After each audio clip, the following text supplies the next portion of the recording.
going to get going. Got a good audience, considering the fact that most people have already fleed Beechwood, so we're really thrilled with the turnout. Very quickly, Bob Hinckley has really taken this thing on his own shoulders, and we're looking for a little bit of help. If anybody want to be on a planning committee, call it what you want, but just so we can distribute whatever has to be done in terms of tasks. We're not going to be doing much during the summer because, again, it gets down to population within Beechwoods.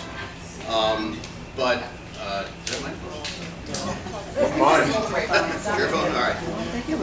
So in any event, if anybody's interested in helping out, please approach me. We'd love to have it. We're talking about a minimal amount of work. We're just bringing in speakers. We've got somebody set up for October, and we're going to go from there. All right, so please let me know if you can help out, just with phone calls, Zoom, whatever it is. Okay, thanks. Angela. Was me.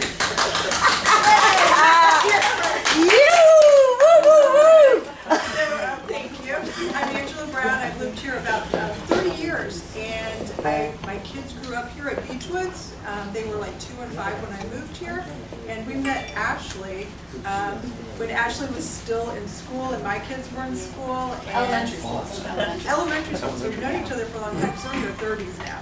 So Ashley is amazing. She's gone on to study marine biology, so she's a marine biologist. She has a double master's degree. Wow. And so we're fortunate. We're very blessed to be surrounded by, amazing, beautiful ocean, river, animals, people. But Beechwoods is amazing. It's an amazing place to live. We have people like Bob who come out and volunteer, and a lot of other people. And Ashley too, is a volunteer. So she comes out and she's educating people about the environment and trying to help us to keep it clean and clean it up so that we can keep it beautiful, because there's so many things that we could work on. So please support Ashley, and Stella Maris is her foundation, and she'll tell you all about that. Thank you. We need to turn it back on, because we did like magic a second ago and it was working real good. Okay. Oh, there we go. Whew, like nobody touched that. All right, so my name is Ashley Chelberg, and I've lived here, like Angela was saying, for 32 years. I think 33 So you're years. 32 years old. Yeah, I don't mind. I'm 38. I'm really glad to have made it to be 38 years old, and I'm glad to have lived in this community for so long. So to be able to say, wow, I've lived here for this long is amazing, and that the community hasn't changed enough that it's booted out anybody else who wants to live back here. So I did go to college. I went to high school here, and all the schools here, and then I left to go to college. And I thought, what can I do to make this world like a little bit better? I really traveled a little bit when I was in college, and I thought, these places are so different than where I grew up.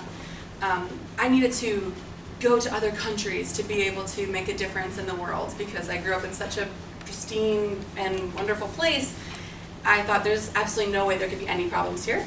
So I was like, I know I'm gonna go travel the world and find some issue that I can be of service to. And I'm gonna start this nonprofit, and I just hammered away on the keys after graduate school, and I got married, and I was ready to go travel to another country, somewhere that's like got problems, right? Turns out that we actually have problems here. So I didn't have to go real far to be able to help the communities that surround us, our own community for one. My mom grew up working with Dr. Earhart, who I didn't know was a big deal when I was a kid. Turns out he's like the guy that helped with Archie Carr in developing this entire refuge. So I just thought my mom was cool and helped out with the turtles at the end. And I had always dreamed of that. I had dreamed of coming back here, so I'm really grateful to have this opportunity. And one of my main focuses, so while I did start this organization, I don't want this to turn off, so I'm going to have to keep touching it until we do it. But one of my main focuses of the organization does wrap around sea turtles. But my organization also was really founded to make the community better. And we've done that. Actually, one person once said to me, why don't you just help somebody else out? And I was like, I got all these ideas. They were in my mind. I didn't know how to get them out to tell them, like, hey, I don't actually have to go and join someone else's organization. I got so many things I want to do, but I couldn't quite articulate that. And it took me about 4 or 5 years to be able to figure out how I was going to tell people what exactly I was doing. So I started doing a lot of things before I was able to tell them what I was doing. And But now our organization offers educational classes for homeschool families here. We give free classes to the community. Once a month we offer guided hikes for people, especially locally in this area, but even just from like North Brevard down to the inlet, and even Grant may go sometimes when we feel like getting adventurous. So we're really into supporting the families here, young parents, grandparents, everybody that wants to come out and be in nature with their young people. So we also are working with Hub SeaWorld. I think you guys, if you were here, was anybody here last week for Jeff or Dr. Evil? Okay. So we do work together. They offer their spaces and we offer our classes in their space. So while we have a lot of remote offices, we work with a lot of partnerships to be able to offer different things. So without further ado, I would like to introduce the most interesting citizens of our area, which involve sea turtles. Who likes sea turtles here?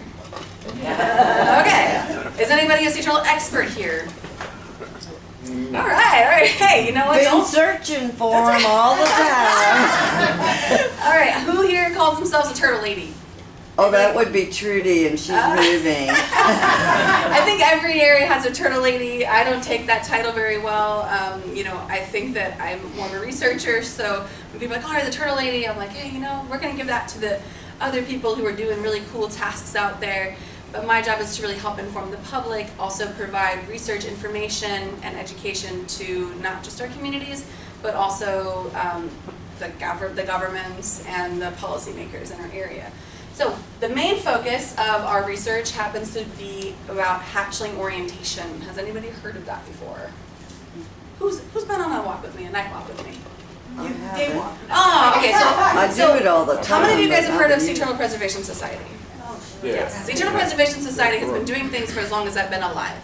So when people are like, oh, I've been on a turtle walk, it's usually with somebody like Sea Turtle Preservation Society. But Stella Maris Environmental Research also provides sea turtle night walks. We do it at Coconut Point Park or Val Steele Park now.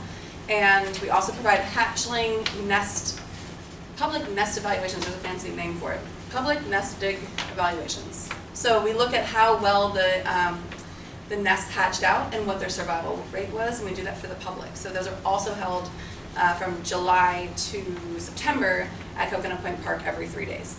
So we give walks 3 times a week, we also do the nest digs, and then we're additionally doing research 3 days a week from Hightower Beach to Bondsteel. So you might see someone out there doing things that you've never seen before, drawing circles around sea turtle nests, but you will know a little bit more about that after this presentation today. So if you have company in town, I know you might be like, oh no, Ashley, you're just going to say it. If you have company in town, we say the best way to explore the beach and to look for sea turtles is to go on a guided night walk. Because I only know one expert in here. And how many of you guys are permitted sea turtle companies? Anybody? Right. So the good news is you have so many organizations to choose from. So if you're like, hey, my friends are in town, they really want to see turtles, I recommend, and I think all of my colleagues recommend, that you always go on a guided walk. One, because you can legally get close to a turtle, and you can do much more than you can by yourself. So if you were on the beach by yourself, you would want to be a distance from the turtle that would involve like a football field almost away. That is the recommended distance from a sea turtle. When you're on a guided night walk with a permitted group, come with us. We get to be with marine biologists, and we are going to spit amazing facts at you. You're going to learn so much more than you would if you were just sitting on the beach in the dark trying to see black shadows on the beach. Awesome. I think if you want to do that, that's great, and there's a lot of behaviors that go along with that, but I would say if you have guests in town, always go on a guided night walk, because you're going to learn so much, and they're going to have an experience that they can take away with them. Our organization also worked towards getting night vision scopes so that we all take a picture of the sea turtle for you, and then we send it home with you. That's now a standard for everybody. We got a grant a couple years ago, and now every organization has a night scope and provides the pictures to everybody. So a little like, is that a PSA? What they call it? So a little bit about night walks and behaviors for the beaches here. But what I call hatchling orientation, and what it's been called for the last 30 years, is called HOI, right? Hatchling Orientation Index. Index just means like a lot of information at one time, and it's all about how baby sea turtles travel from their nest to the sea. So, why do we study this? Does anybody know why we would study how well baby turtles make it to the ocean? We want them to live. We want them to survive, right? Where do sea turtles live? In the water. in the ocean. They spend their entire life traveling the ocean, except for when they turn how old? Does anybody know? 30, right, we're gonna go with that number. So until they turn 30, then they're going to immediately take a left, do not pass go, do not collect $200. They're going to go straight back to their beach that they were hatched out of, and they're going to dig their nest and lay them there. So that's called natal philopatry. It's incredible, and we are so lucky to have so many nests here. The more turtles that lay their eggs here and hatch out and survive, right, the more turtles are going to come back and lay eggs on our beaches. Now, science overview. Does anybody know why we want more turtles nesting here? And it's not to Well, there to aren't drive us all that crazy. many places left that they can do that. Yeah, so you know when people say to me like, I love turtles, and sometimes they're like, you know, there's a little bit of sciencey facts to things about the sea turtles, but the sciencey part about turtles is I call them our local beach farmers. Does anybody know anything about farming? I'm a farmer. God. Yeah, I consider myself like a beach farmer, just like the turtles. So what do farmers do? They dig holes in the ground, right? What do they plant in the ground? They plant seeds in the ground. So seeds, what do they have to put on the seeds to make them grow? Specifically for fertilizer, what would they need? There are things all about the lagoon we talk about all the time. Nitrogen, phosphorus, right? So they need these, the fertilizer to be able to grow their plants. What do we have on our beach that seems like plants? And looks like plants? Close. Sarga? Sea oats, yes, sea oats, sea grapes, right? So you guys are describing the dune system. Does the dune system just miraculously grow on its own, or does it need a little bit of fertilizer? It needs some fertilizer, right? So we need healthy plants, and we also need fertilizer that's going to help those plants. What do turtles lay on the beach that probably contains tons of nitrogen and phosphorus? Eggs, exactly. So not only do they lay these eggs and then make sure there's mucus and some antimicrobial stuff so their babies can survive, they also leave those eggs there, and then the baby turtles, this thing wants to drive me crazy. The baby turtles leave their eggs, but left behind is the shells. So people always say, hey, do you leave the shells, or why do you not move the shells around? And that's because they are excellent fertilizer for the dune systems, right? Also, I don't know who's watching this, but baby turtles also have a purpose in the dune system. I'm not a huge fan of turtles that don't survive, but they are part of the natural cycle. They also do contribute to the plants and the other animals that are living there, scavengers, crabs, that kind of stuff. All of those are working in this really cool coastal ecosystem to survive and to make things work functionally. And why do we need dune systems? Does anybody know? We don't want to be washed away. Right, we are literally living on a dune system. We are on a barrier island. So if we want to continue to have these healthy dune systems, I know you guys are working probably hard to plant sea oats and that kind of thing. The goal would really be to continue to have more turtles that are laying more eggs, that are leaving more nitrogen and phosphorus, feeding our dunes, keeping our sand, giving us a place to live, right? So small bit of facts if you're like, hey, why are turtles such a good deal? Because they're destroying our dunes, the greens are knocking all the, everybody has their things that they like to say. But now you can come back and say, actually, they are beach farmers and they're very important for the ecosystem and the habitat that's housing so many animals and giving us an actual home for ourselves as well. So that was just a little bit about why turtles are so important. Now, the important thing about baby turtles is they cannot go anywhere except for the ocean. If they spend any energy going anywhere other than straight to the ocean, they're losing all of this yolk that they're storing up that's going to give them like their little nappy sack to travel out to the Sargasso Sea. So they must move towards the, which direction? Where are they moving to? East. Sometimes it's east, sometimes it's northeast, sometimes it's southeast, right? They need to move to the brightest direction. So they are using their eyeballs as their sensory organs to take them from when they emerge out of their nest and travel straight to the ocean. So that means that this should be the breaking waves. What color is the brightest color on the beach at night? Does anybody know?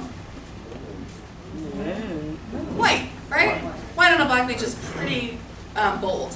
So breaking waves for one, especially here when we have high energy impact waves, they're going to break and turn white. Also where the horizon and the ocean meet is going to be like that very slim white line. And the ocean is going to be reflecting all the astrological light, like the moon. Except people always say, oh, the turtles follow the moon. I'm like, the moon's over there. right? So yes, the outer space is much bigger than we are, but they aren't necessarily following the moon, they're following the brightest direction, and a lot of times the moon is contributing to that. So if the moon is on the other side, they're not crawling towards the moon. Nature wouldn't guide itself in the wrong direction, but who might guide turtles in the wrong direction? People with bright lights. Yikes, right? I don't know about you guys, but I wonder what they're watching, right?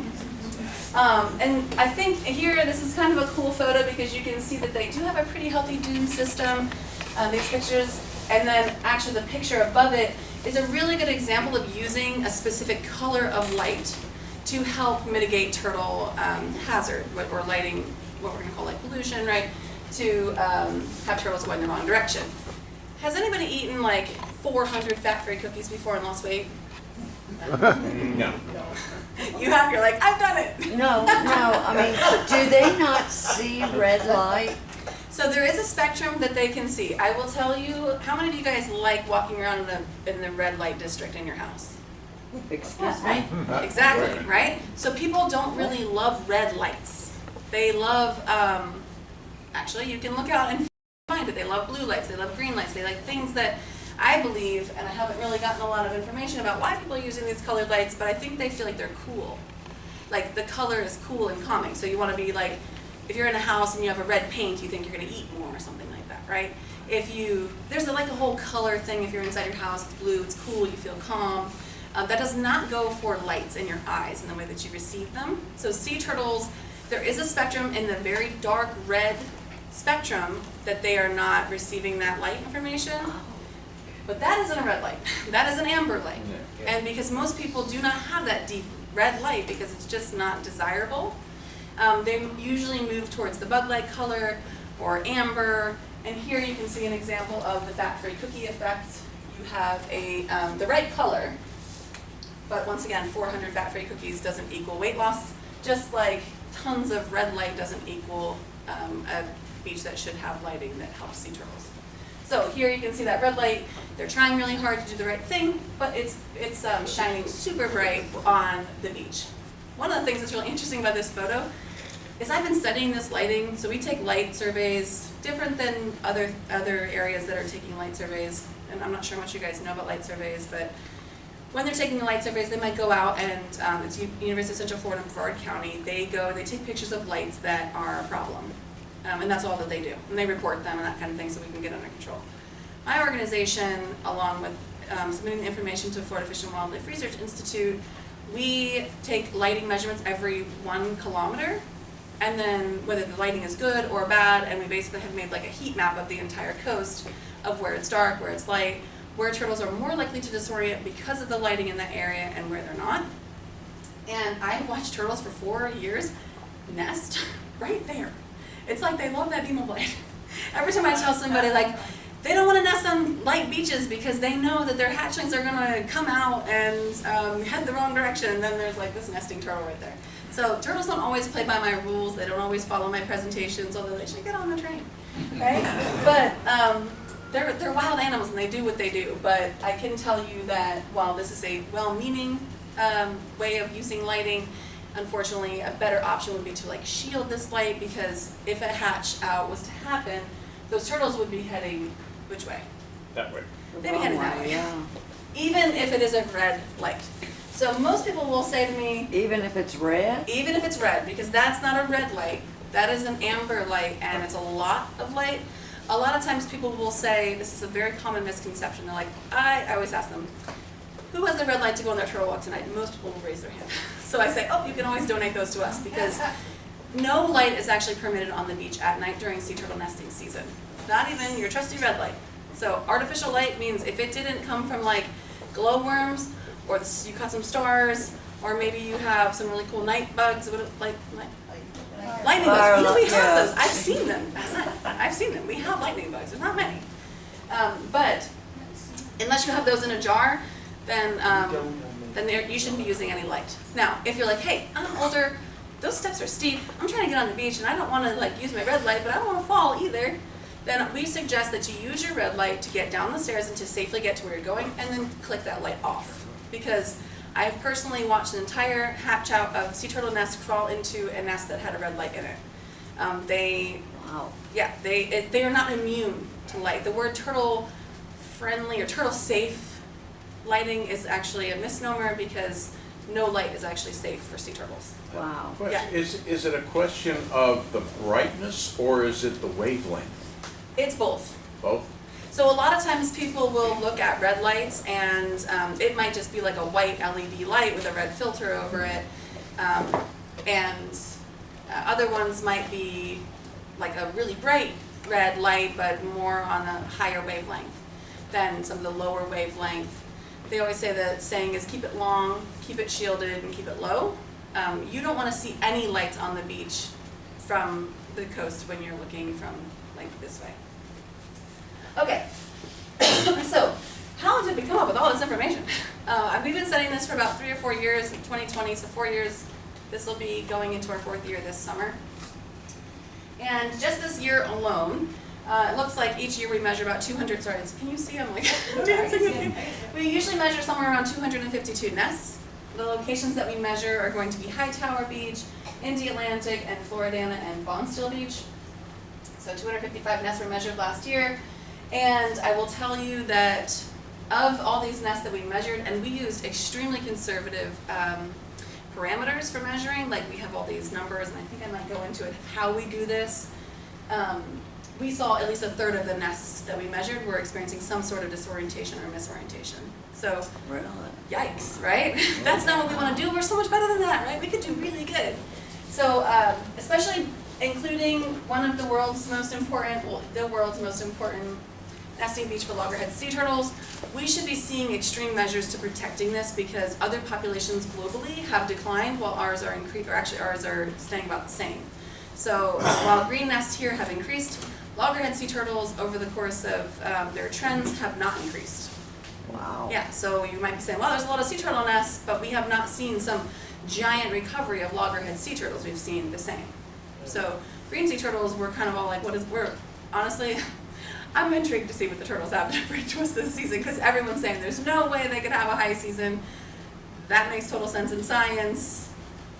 We'll see what they might be doing, who knows. Okay, so this study was originally developed by Blair Witherington about 30 years ago, and he did some studies here, and then for 30 years we weren't doing these studies at all. So the goal would be to increase the measurement here to see how hatchlings are doing because they are the ones contributing to future populations. Does that make sense? Makes sense in my science mind.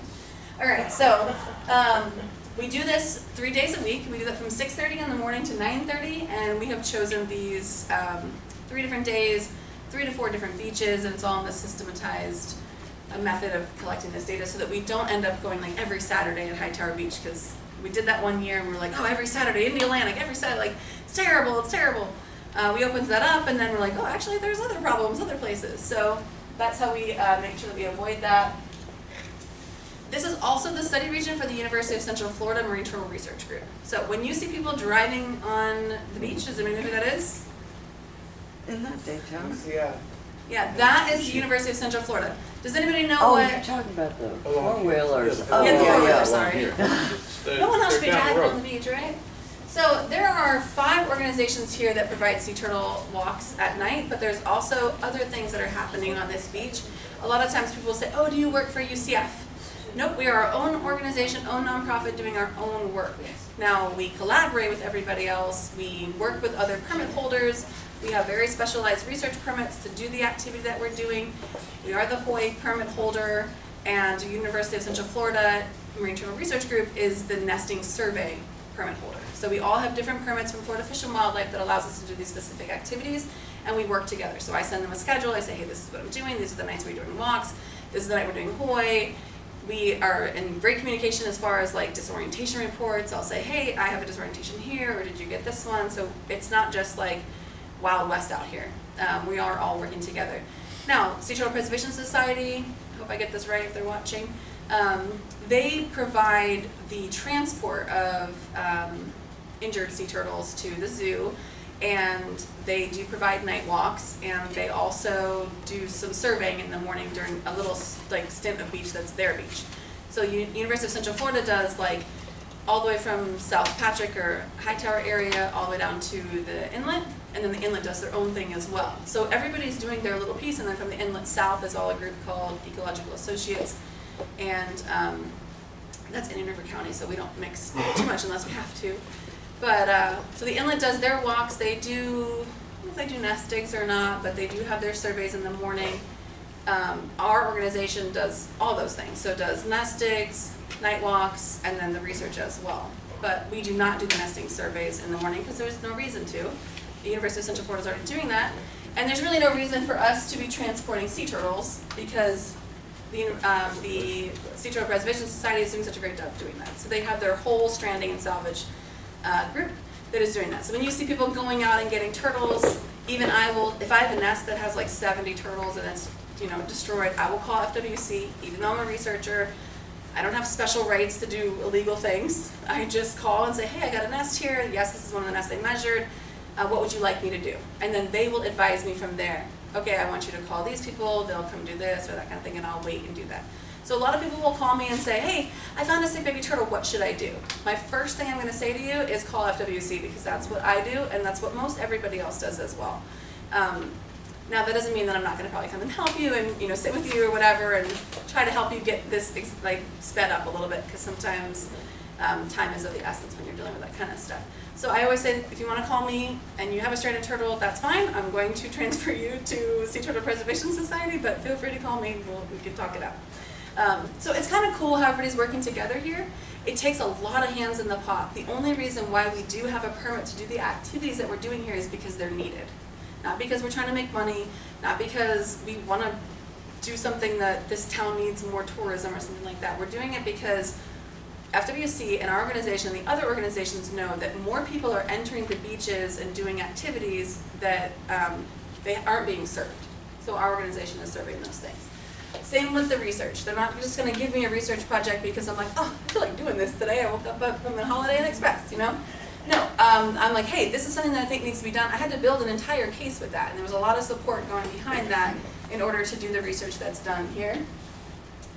So, okay, how do we find these nests? We walk the beaches, which is why we might find more nests than maybe someone else who might be on an ATV. So I might say, hey, there's a nest over here, there's a disorientation, this is what I'm looking for. You guys are like, what is that? I consider this, has anybody seen this? You guys all know what a hatched out nest looks like? Oh, yeah. See, you guys are good. I grew up here, I didn't even know what it looked like. I'm like, what is that? Is that a crab? Blair had to train me for like weeks to figure out which print was which. It's like, that looks like a crab. He'd be like, oh, that's a poke and a line. I'm like, okay, that looks like rain. He's like, oh, rain is green turtle. So we identify species based on their tracks. Like this is going to be a loggerhead sea turtle. This is a perfect example. How many of you think this happens all the time? It does not. This only happens like after it rains and the turtles hatch out right in the morning where it's like pristine. Usually it's been walked all over. Might look something like this here at the bottom. Oh, I see what you're saying. Oh, okay. See this? This is half the time I have dug more holes in the ground at a footprint than I'd like to admit. So if you've been on a dig with me from one of my research things, I'm like, where is the nest? And they're like, that's a footprint. Darn. But this could easily have been a footprint, right? Look at here. So it takes a really keen eye to be able to identify these nests and not look for actual footprints and actually look for turtle hatch-outs. So here's an example. Our stake is here. It's a temporary stake so that we can measure the nest.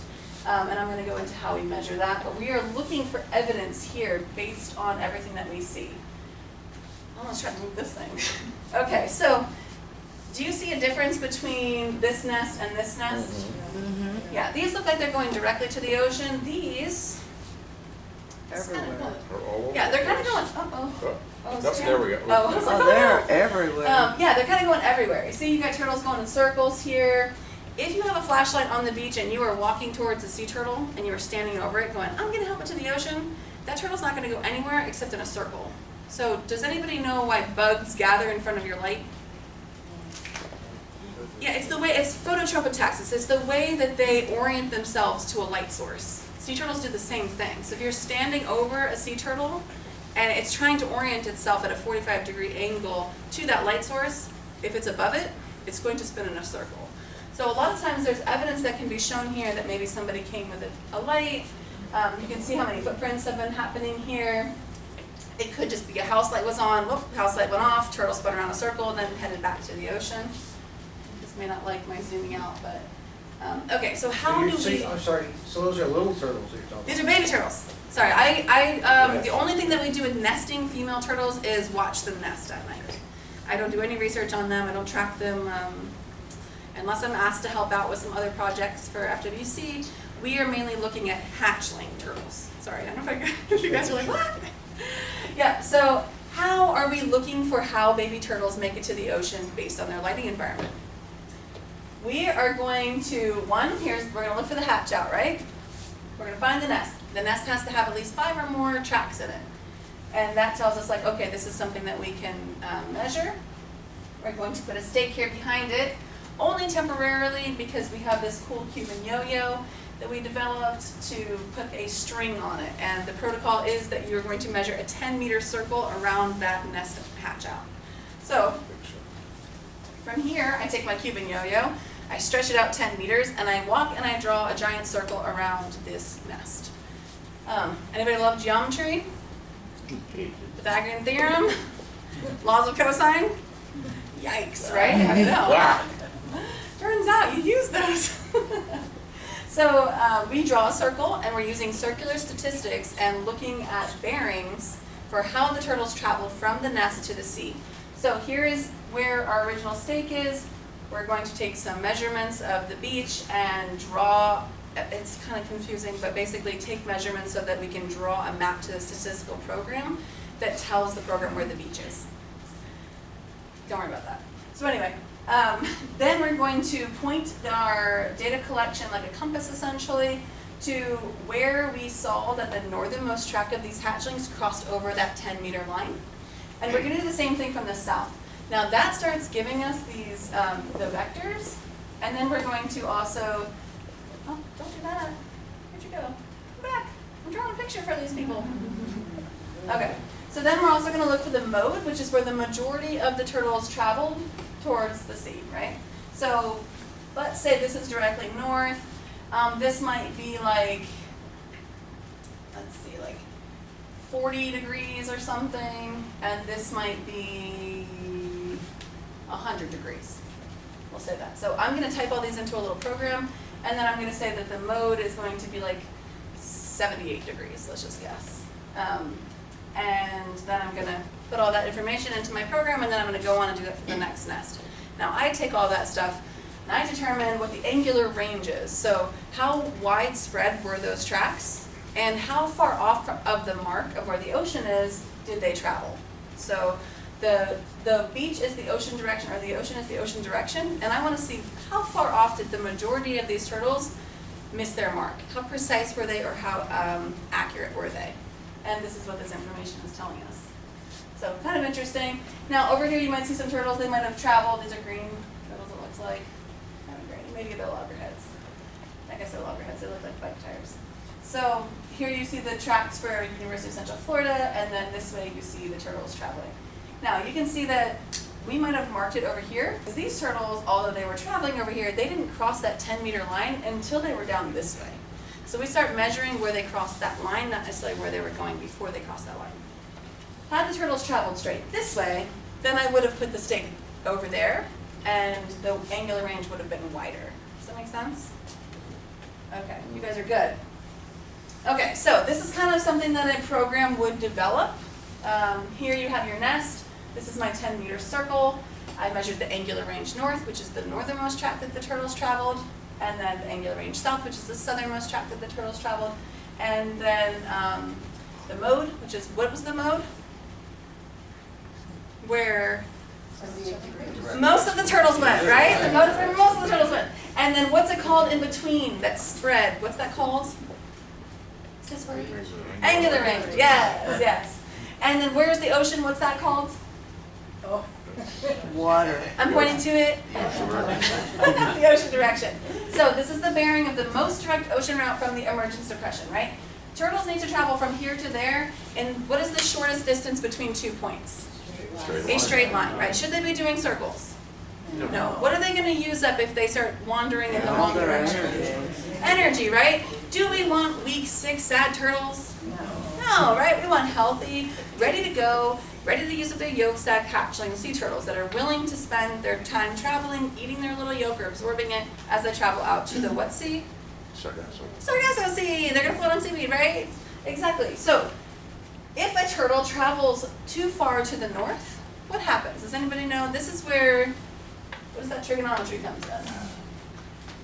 They're not gonna make it. Yeah, so if the ocean is here, and they're traveling this way, they might hit the ocean.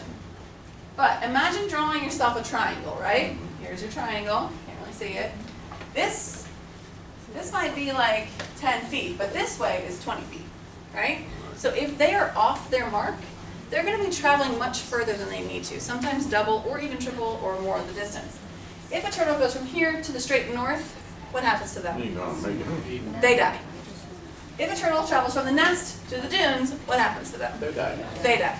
If a turtle travels south, what happens to them? They die. They die, right? So what is it that really goes after sea turtles? Everything eats a sea turtle. It is like a little snack pack for everybody. So yes, here are some images and examples of what eats sea turtles, and the list is extensive, right? So one of the main focuses also of our research project is one, to identify factors that are affecting sea turtles and causing them to die, from their nest emergence to their sea journey, which is actually the most treacherous journey of their life, right? Because what eats a sea turtle? Everything. Exactly. So one of the research projects involves looking at crossing investigations. I'm sorry, you can't see. Okay. So we look at the mortality factors, or like what's causing death in these turtles. I know it sounds morbid, but it kind of is like a roundabout way to bring you like how many survived. It's the non-Disney version of sea turtle science. So some of the factors would be predation, obviously. Light pollution is a huge factor. And then also we are trying to find out new ways for sea turtle conservation. And that's what this investigation helps us do. Here's an example of a sea turtle who traveled too far to the north, right? This crab was super angry at me for coming up in his space and eating his snack, which was really depressing. That turtle was probably dead when he found it. I don't think he killed it. Why was that turtle not living when he found it? I said it traveled too far to the north. What happens to turtles when they travel too far? Run out of juice.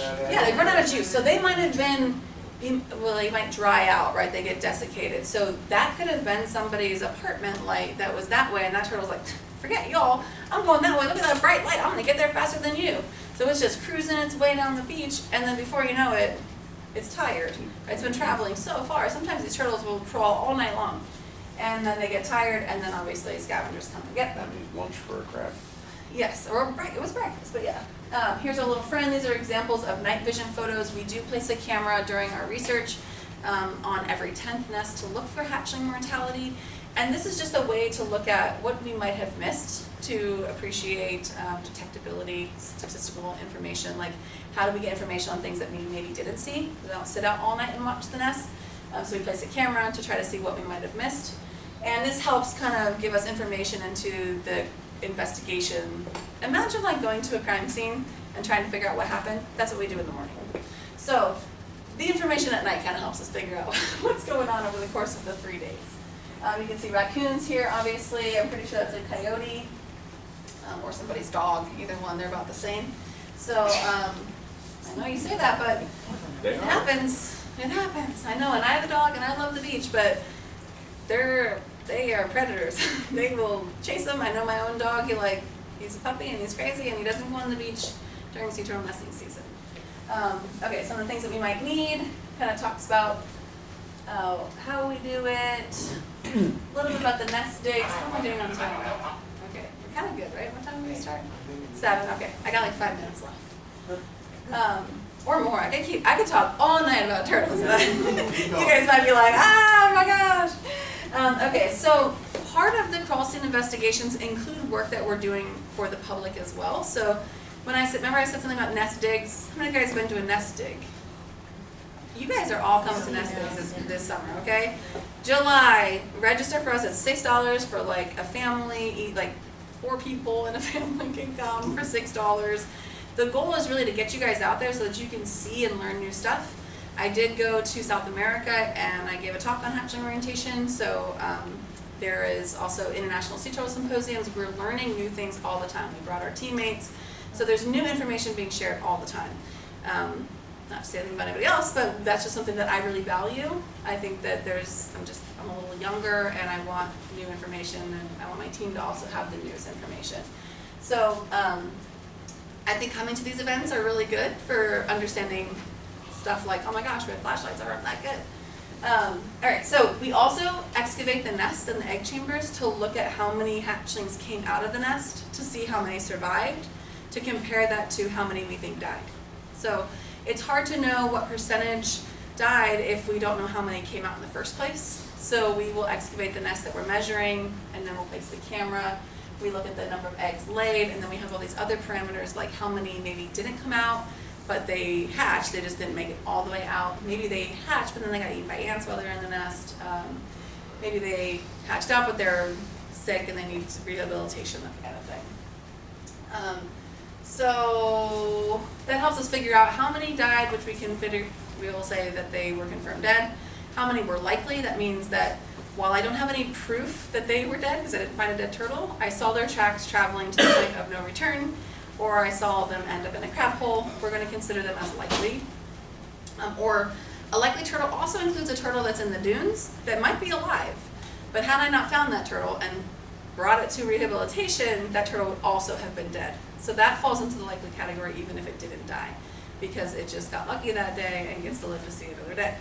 So a little bit about what we're doing. Okay, so I talked to you about hatchling orientation and how we're doing that.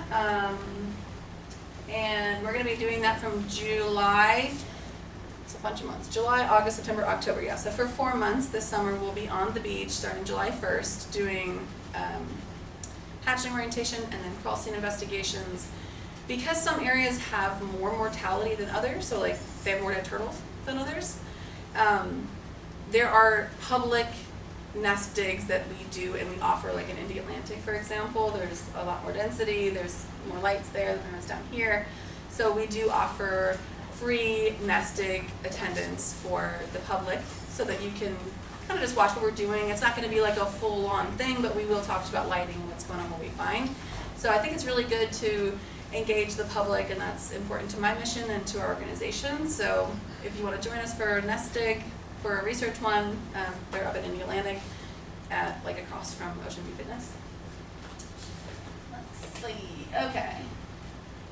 What can be done to save these hatchlings, right? What are we going to do? We did talk a little bit about what, as a person, you can do. I know as a resident living here that lighting is a touchy conversation. I know that a lot of people have changed out their landscaping lights to have green or purple lights. Does anybody know anything about rainbows? Who raised their hand? Rainbows? What are the colors in a rainbow? Roy G. Biv. Oh my gosh, Gemini, you should be proud.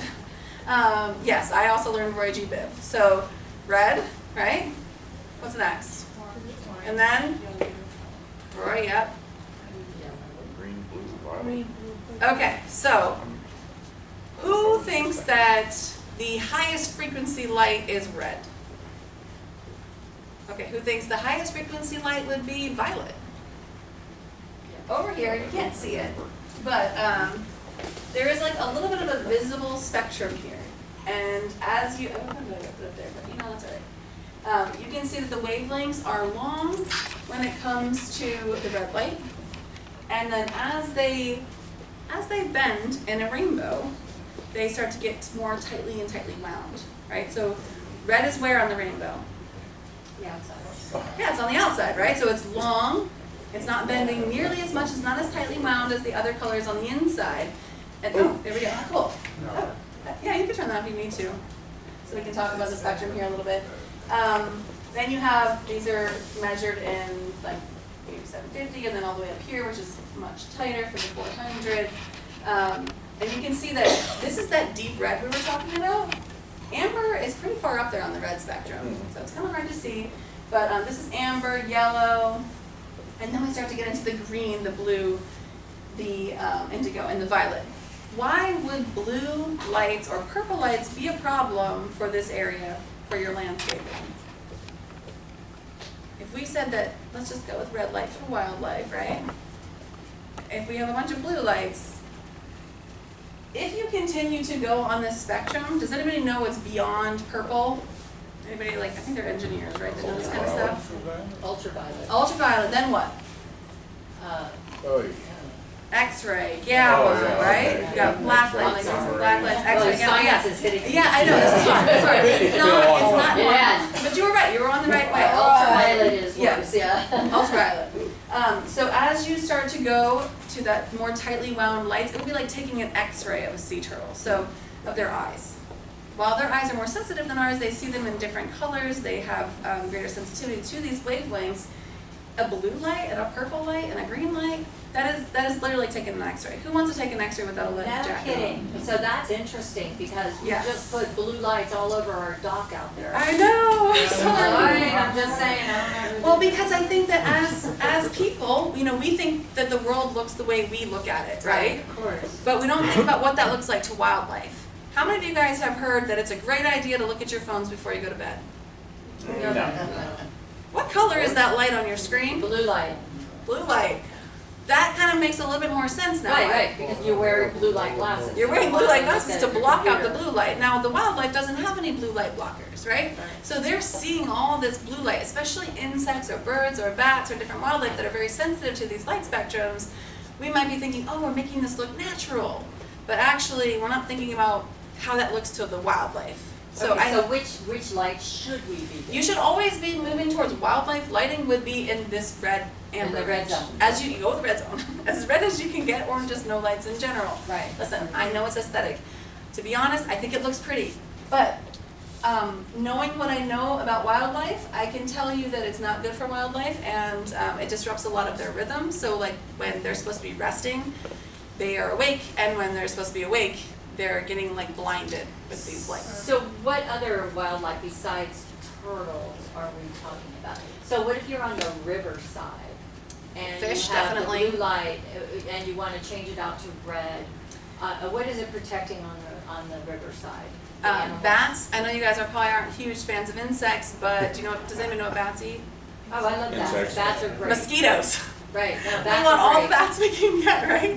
So bats are affected by them. Any nocturnal species, especially when you see birds at night, Owls. and insects, owls, yeah, there's So a whole owls slew would of them. prefer maybe red to green? Yeah, they would prefer anything that's this way. Or dark, I actually. Anything this way that is not that way, right? Okay. As you start to get on that more tightly wound spectrum of light, you are affecting wildlife more. And I do recognize that, listen, this isn't like something that I would have known. I would have honestly been there with the aesthetically pleasing view of green and purple until I recognized that that actually could cause a problem for wildlife. Has anybody ever heard of a Dark Sky International? Yeah, super cool. Has anybody ever visited a dark sky site? Right, so they have different areas that are determined dark sky because they have this natural way of, like they don't let any light there. So the way that you can see the stars is amazing, like these photographs that people take. It's kind of interesting because we live in the world of light and we're used to light, we're worried about safety, right? We have all these different factors. Even DOT has specific parameters. A certain amount of light has to hit the highway in order for it to reflect so you can be safe. You think, I'm in my house, I'm scared, I want to turn on the light, except, you can look at this. To be honest, without some curtains, I'm not feeling super safe, right? Like, you might be scared of the dark, so you turn on the light, but you're turning on the light for everybody. So you really want to do that privacy, you know, thinking of that in terms of privacy also, but more than, like, you know, if you have lights, that's fine, just make sure you use some sort of privacy. Okay, so I know that's a lot of information about lighting, and I know that it's a sensitive subject. I know it's a sensitive subject in most areas that I'm talking to people. It's challenging, it challenges the way that we see things, the way that we look at life. But I would encourage you to kind of think about it from a wildlife perspective, because I know that you guys love it here and we all love it so much, that our actions do precipitate into the wild world that we live in, especially in such a critical place like this, being the Archie Carr National Wildlife Refuge. But more than that, we just got that special designation down here. That's really huge. I'm trying to remember the name of it. I'm blanking about it. Does anybody remember the name of the special designation? Oh, are we that bad? Rob, you might know it. What's the name of the? I don't, but I'll say one thing. I called down to the refuge headquarters a week ago, and our parcel right across the street from us here at Beechwoods is a piece of vacant land, and that marks the northern boundary of the Archie Carr Wildlife Refuge. Yeah. There are conservation lands north of us, but they're not part of the official refuge. Yeah, trying to think of where we are, but yeah. Nonetheless, even Vero, whenever I hear their talks, they're always like, oh, we are right next to the Archie Carr National Wildlife Refuge. Because everybody kind of recognizes that while we might put boundaries on where wildlife is, sea turtles and other organisms, they really don't care where we put our lines, right? They're like, No, they're just. we're nesting here, there. Oh, this is your pool? Okay, well, I'm gonna fling sand all in it. Oh, this is your backyard? Cool, my baby's here. They're not really super concerned about some of the restrictions that we put on them. So what can you do? One of the things I always like to say is support local organizations. This community has really wrapped around my organization. It's been 9.5 years that I've been running this nonprofit, and it's been awesome. So it wasn't always easy, and it's still not easy, but we really take an effort to educate the people. We've gone to hotels. We're using the Sea Turtle license plate funding money to do our research and also to share information and give different workshops, so that kind of thing. Yeah, I have a question. So Yeah. for the people that are non-compliant, and there's some businesses, and there are some, newly erected, I would say, I hate to There's a lot of call them newly just erected Airbnbs or whatever, but some new, out-of-town owners that own some properties up and down, and then some businesses a little north of us that are north of the Archie Carr, and some are actually within Archie Carr, and they're not compliant. So I know that they are supposed to be fined or whatever. But what does that look like? What can And we why do? why aren't they changing? Yeah, so, Because it's not been just 1 year. No, it's it's 2 yeah, years, I've seen the 3 same years photos now for that years. they've been warned, and they keep doing Yeah. the same thing. and I think that's frustrating, especially, when, I think that goes for anything in life, when you're Right. following all the rules and nobody else is, you're like, I'm doing all the rules. And I think that as a community itself, just sharing information, that's why I'm here, is to share information with you guys, so that you feel informed, that when you see something, you can say, hey, did you know that I Well, listened they've to this been site? informed. Yeah. Like, there's one place down that they have been informed. The guy lives Yeah. up in Michigan or something. Yeah, there's He's been informed. hundreds of those He's here, been yeah. fined, and it's not enough of a fine to deter him from.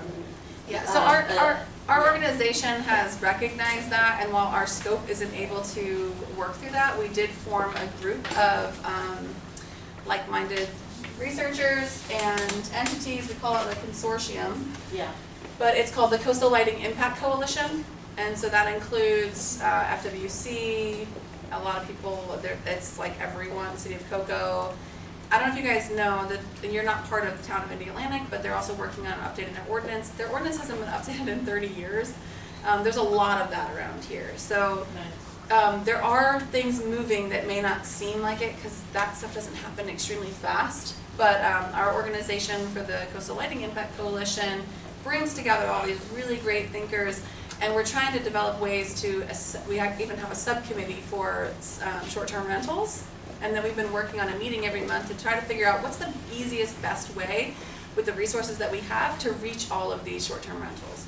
So we do have lists, and it's just gonna take a lot of information, a lot of work, a lot of community effort.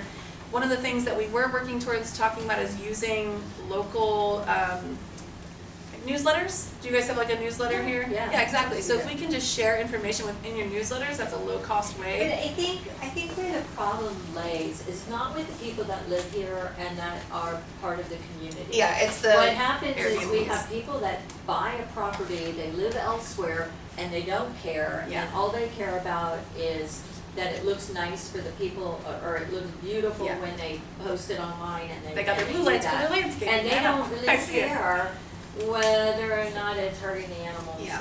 And the wildlife, because their bottom line is their bottom line, and that's the money in the bank. Yeah, so I will say to that our organization, the Coastal Lighting Impact Coalition, is working with getting information to those people. We did just do a survey for Melbourne Beach and the different areas of who has this type of property and what they know, so that we can get some on-the-ground information for where we are. You know, a lot of these aren't even people; they're corporations. Right, of course. Yeah. LLCs. Yeah. I have a question, Yeah. or a comment. So this house that I think she's talking about. Yes, you know which one. Yeah, I we did do. file. Everybody knows the one, right? I did file code enforcement last year, and really it took almost the whole turtle season. And I would walk over there in the mornings at sunrise just to see if there were any hatchlings that went the wrong way Yeah. or whatever. The lighting, I mean, I can't even tell you. You can, it just. It the was lighting bright. It was The bright. lighting was humble. So. And they what- have the brightest lights One- forever for, Excuse me, one morning I got there and they had a bonfire on top of no. a turtle nest. And I couldn't go anymore. I couldn't go Yeah, anymore. that's real. I mean, there's. And this, so what we yes. were told from code enforcement is they just don't have enough people to take. So I went to a turtle preservation meeting up in, I guess, Satellite. Yep. And I asked that question, what do you do when you see something, say something, what happens? They don't know, they just hand it to code enforcement. Well, we really don't have a code enforcement that can go out there and follow up. They have so many issues. So one of the things that I was thinking about that would make sense to me is we have these great people like you, we FIT going up and down. Why can't they be part of the solution? When they do a report, why can't that count? Why does code enforcement actually, who doesn't have anybody, they can go out at night, why can't we empower the people that are out there like you and all these Like partners? deputize them is kind of what you're saying. Yeah, So, yeah. they should be able to accept these, and of course, I had to put my name down. And like you, I have a whole, 40-something years living here. I don't care what happens to me. But I don't want some LLC going after, Right. and I have a very unique last name, so it's not. So they're coming for you. There's only seven. Me too. There's only There's two of 7 us here. families in all the United States, and 4 of them are right here, you know what I mean? So I'm just saying, Right. I didn't want to put my name out there. Yeah, it's understandable, and I think that the concern, you're not alone in that concern, and I do want to at least give you some hope that with a lot of these organizations, it's not just our Coastal Lighting Impact Coalition, it's not just my organization, it's also Sea Turtle Conservancy that does a lot of the political movements, advocacy work, and rewriting policies, and also lighting ordinances. I don't want to speak into Melbourne Beach and what they're doing, but I will say that they are starting to do new things that might include enforcement. Enforcement is a very challenging thing, especially within a refuge. Listen, I'm like you. I think, let's solve this problem, let's go out and get all these people and do all the things. And the rest of everybody was like, you can't quite do that. It doesn't work like that within a national wildlife refuge. It requires a lot more. But I will say that this is not like new information. We know about all these things. We know about all these little properties. They'll be in the lighting survey. Yes, they're reported to code enforcement. I think code enforcement is getting they had a changeover in the last couple of years, and they are getting more efficient. Personally, I saw them on the beach 3 different times at Coconut Point Park looking for different lights that were reported, just in my one area where I just happened to be giving turtle walks. And Fish and Wildlife Service, like the government, like the big guys, were out there also. So, and I tell people, hey, I don't think you should do that because they're out here and they're gonna ticket you. And they're like, oh, I said, oh, like the people with the guns and things, they're here. And they're like, oh, I got a okay. question over Yeah. here. I actually have 2 questions, Yeah. and you can answer them both in whatever order. The first one is about the dredging that you're doing just up the road here. Yeah. How is that impacting the turtle season this year? And I know they stopped before the turtle season, but I was just No, they're still curious, going. Yeah, and Yeah. what that effect would be. And also, what happens when you find like a cluster of turtle nests all in one area? How do you do your mode thing? You know, It's so hard. It's very common to have that, especially in Florida Beach. There's some mornings where we're measuring 60 nests at a time, and each nest takes about 6 or 7 minutes. So usually that's my beach that I take there because I know that it's challenging and the beach is rough terrain. So we will do the very best we can to measure all those nests. Thankfully, in Florida Beach and south, the nests are much better oriented, so it's a lot easier to measure them. I will say that because we have such a high productivity here, a problem down here in this area is much greater than if you have a problem to like the north or to the south. So we have upwards of 650 nests per kilometer.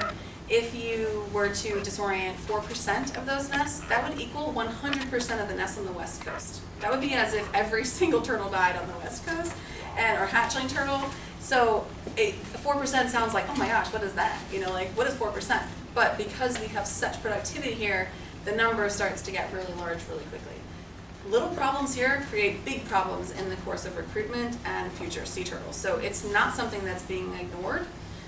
It is being looked at from so many different parties. And I'm hopeful. I'm hopeful that we're chipping away at the Airbnb issue. I understand that people are making a lot of money. It's subsidizing whatever living. I don't know. I don't want to bash anybody that's doing Airbnbs. But as a resident here, I do think that the investment in their community is obviously much less, and as people move here, we are missing sharing information to those people. A lot of these people who are moving up from New Jersey or from Miami or California, they're not used to the behaviors that we are. And they're not likely to come on a turtle walk either. So the question is, how are we getting that information to those people or to these property holders while traditional methods aren't necessarily working? So, yeah. What about signage? Because Collingwood County and many other organizations, Florida Wildlife, etc., nobody produces a sign. We had to buy them off of Amazon to just stay off of the, you know, Stay off the dunes or stay off the dunes, yeah. things like that. I didn't know that's where you buy them, so that's cool. Yeah, Amazon. For us. Wow, Amazon does everything. They save turtles too. But it just says that, stay off the dunes. If we had a coordinated sign that gave more information that we could utilize up and down the whole coast. Yeah, that's a great idea for putting out like some of your local beach accesses. Yeah. I will say that I know that Friends of the Car, which is, I think I forgot to mention them in the turtle groups, they did just recently get funding for last year for signage. And so they're going to be putting a bunch of signs and kiosks at a lot of the entrances about sea turtles and that kind of thing. So there is more signage. I personally like to see more signs also. Like, hey, don't boogie board down the dunes. Why would you do that? But that's because people just don't realize. And so when you see that, and I tell all of the people that work in my organization that we are in like the customer service industry. We may be scientists and we might be like wanting to do all this nitty gritty stuff, but if you're not addressing the people kindly, you're going to turn them off. So if I'm yelling at you and telling you all the things that you're doing wrong and how terrible you are, I'm not going to get the result that I'm looking for. So we do try to reach people with kindness. Some of that is recognizing the county that we're in. There are, and this isn't the same way that California would address an issue, for example.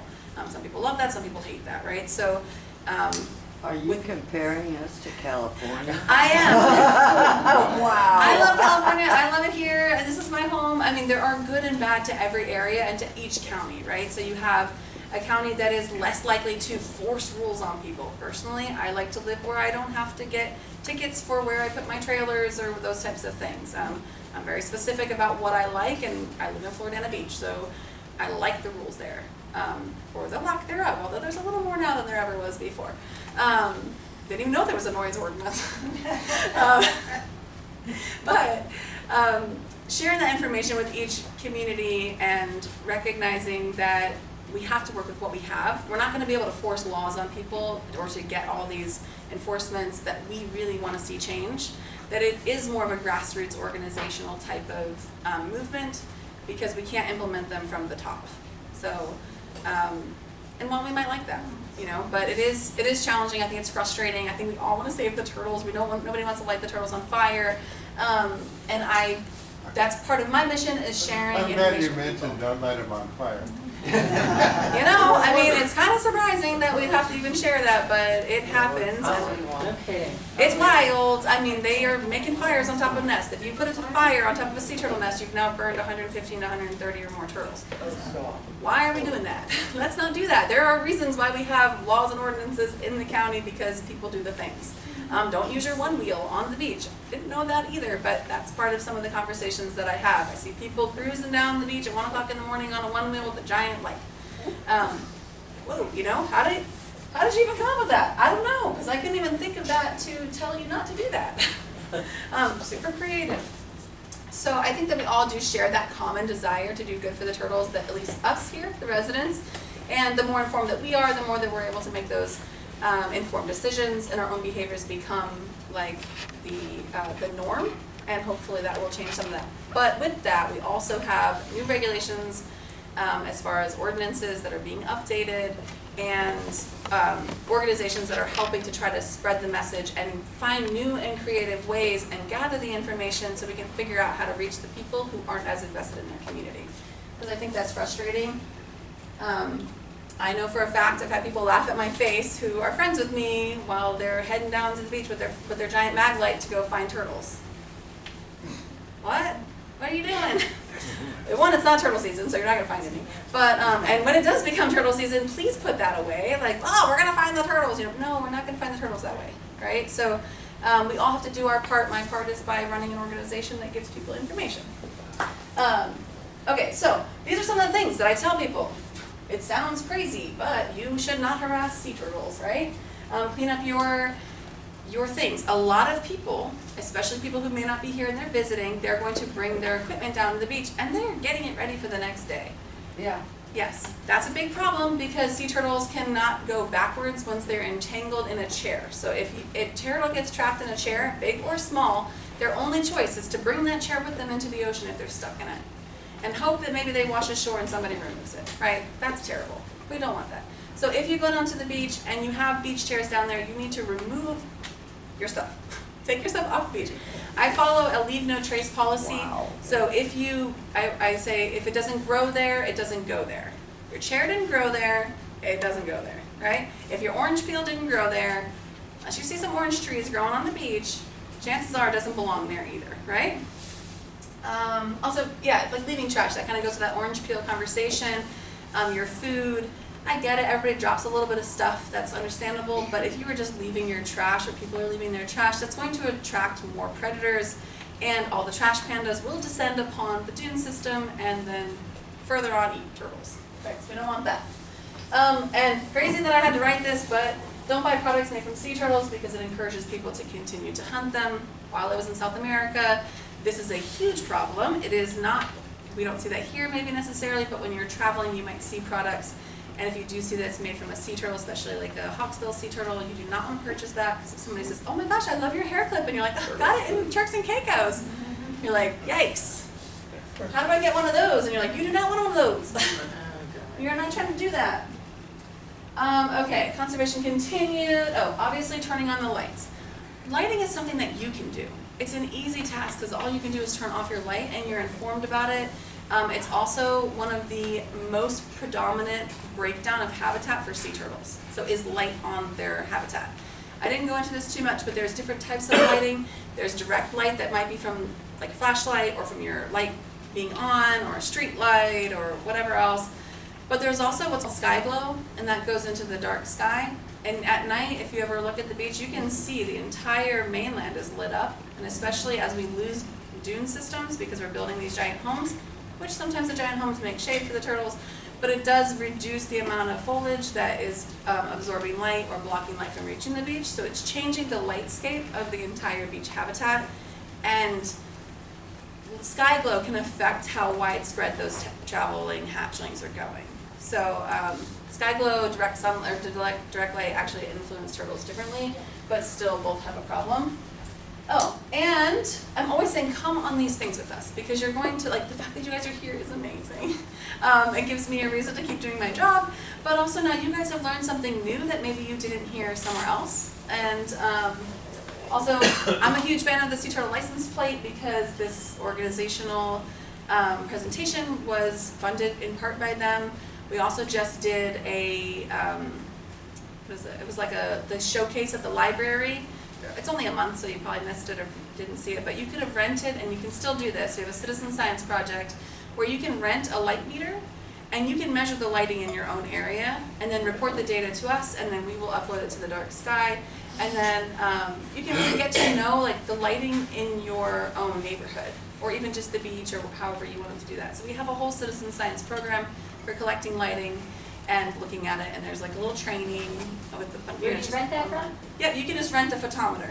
So if you Where? wanted to go down there and measure some lighting in front of somebody's The house. library, The yeah. library. Yep, yeah, we have them at the library, but you can also just email us, and we can deliver them to you or send them to you. That's awesome. Publix, is Publix not too bright? Publix, they close really early. The lighting ordinance goes into a specific time, and the dune system here is extremely healthy. So while you could get some sky glow, down here the Publix is probably the least of our problems. Bigger problems would be these blue-green lights, and then other homes, especially as they're Very doing. bright tennis court lights. Would that affect I them? know that there's a little bit of this tennis court stuff. We've got some new pickleball courts down by us. We've got courts here. I will tell you, and just for my own neighbors, they installed this beautiful lighting. They're so excited. They can't wait to flip them on at 9 o'clock at night, and then they turn them off at 8 o'clock in the morning. Wow. Guys, what are we doing lighting up the night when you're sleeping? Where are the rest of the animals? Where are they? They need dark areas, right? Those bunnies are scared of the lights that you're turning on. There's really no reason to keep a light on all the time, all night long. If you're concerned about wildlife, you might want to scare them off or that kind of thing, understandable. We might have a floodlight or something that's on a timer or a motion sensor. There's no reason to just, I call them energy vampires, to just be spreading light everywhere all the time. One, it's just a waste of energy. You're not using it, and it's not serving any purpose. It's just, I can't even think of a purpose. Can anybody think of a purpose of why to keep your lights on all night long while you're sleeping? Or your TV? No, maybe not, right? So, that just kind of like looking at our relationships with light. While you might have lights on for your courts, you might be playing at night, just put them on a timer so they turn off at the time of the ordinance, because you don't want to be contributing to this sky glow for lights that really don't need to be on unless you need a motion sensor, you're concerned about safety. I don't know anybody who's playing at night past 10 o'clock, but maybe you guys are doing that. I'm not. And I love tennis, and I'm really grateful that the tennis courts up at Flutie have lights on them, but they're also on a timer. So, and they can go off, or you can flick them on yourself. So, just kind of recognizing your relationship with lighting and how that might impact the wildlife. Oh, and I did find out an answer because I thought that the renourishment was going to be over April 1st, but I think I heard April and then just thought the 1st, but it is April 30th. Their permit is until April 30th to finish the renourishment. And that area is very specifically monitored by UCF because of river nourishment. So they are doing extra work there, so they're obviously not running over turtles and doing all these heinous things that people might think that they're doing. I'm going to speak to renourishment a little bit because I hear a lot of things online, and I try not to say too many things on Friends in Melbourne Beach, but sometimes I do. Sometimes people are like, Ashley, please say something, anything! I'm like, okay. My relationship with beach renourishment is that I think that sand is better than no sand. So yes, the trucks are annoying. Yes, they might be blocking the road. Yes, they are taking down the dune system. Yes, we're adding sand and they may not have plants on them. But all of those things, unfortunately, it is the nature of our coast because the other option is armoring. And I will tell you that there is nobody here in this room that is going to actually want coastal armoring and seawalls put up on our beaches. One, if the water level rises and you hit a seawall, where are the turtles going to nest? So you won't even need plants, you won't even need a whole dune system because you won't have any turtles. So I like turtles. I prefer not to have seawalls here. If somebody does have a seawall, it tends to erode away the properties next to it because that's the nature of water. So your neighbor is going to wall off their area as well because it's eating away at their property, and the same for their neighbor, and the same for their neighbor, and then we're going to continuously armor down the entire coast. The solution for that is better vegetation and sand. So we're going to need sand. I don't work for the company. I just know that we need sand in order to have plants, and we need good practices and healthy beaches to keep having these plants here and to have the turtles. So yes, I know it's frustrating, but it is part of the situation that we're living in now. We have a stabilized shoreline when we once had a movable shoreline. We've put A1A here, we've built houses here, we live here now. Where in the past, the sand would have receded, it would have accreted, it would have got higher, would have got lower, would have had natural processes. We're not allowing those processes because we live here. So we have to mitigate for that. And it's unfortunate, and you might see more of that, but to me, it's better than having no sand. And I know people will say, let the houses fall. Nobody's going to let that happen, realistically. Is the composition of the sand itself from one location it's put, or replenished to another I know area? Does that change the sea turtles, behaviors. Yes. Okay, so I'm glad that you asked that because I did look into this a couple years ago and I asked some engineering friends. We have a lot of people here with engineering kids who work in soil. And so I asked, hey, what about all these things? Sent them all the information that they're using here for the soil or for the sand, and it turns out that the parameters for the sand that comes here are very strict. While people might say, oh, it's black, it's this, sometimes it is coming from a sand quarry. I know they have them in Vero, Sebastian, but they must match a grain size, a color. There's a turbidity factor when you put it into the water. The turtles are still nesting on that sand the same way that they were nesting before. If last year and the year before is green turtle nesting isn't proof of that, I'm not really sure what is. does scent have anything to do with it? Sorry, what was Does that? scent have anything to do with it? The smell? The smell, yeah. I mean, you have different biological processes that might break down in somewhere that's like a sand quarry versus the beach habitat. I mean, the turtles, does it affect the turtles? I haven't seen anything that would say that the turtles are super upset about the smell of the sand. It might be drier, there might be some things where the nest might cave in if it's a drier season, but a lot of that ties into the weather that we're having here, not necessarily the sand. Because you could have drier sand even if it wasn't renourished, that kind of thing. But they're really strict as far as the composition of the sand itself. Yeah, it's not like they just like slept at a Holiday Inn Express and were like, I'm gonna go put sand here. They were like, no, this is like a well thought out, well done process. And Brevard County, I have to advocate for them a little bit because they are really working very hard. I was kind of giving them a hard time, like, why aren't there plants? Why didn't they plant plants? How many of you thought that? Why aren't there plants on these sand? Right, that's what I thought. Yeah. So I asked, why isn't there plants on these sand? They're like, oh, well, we didn't finish in time. We were trying to get to that point, but we can't just go back and use the planter during nesting season. So they had to come back this year and plant all those plants.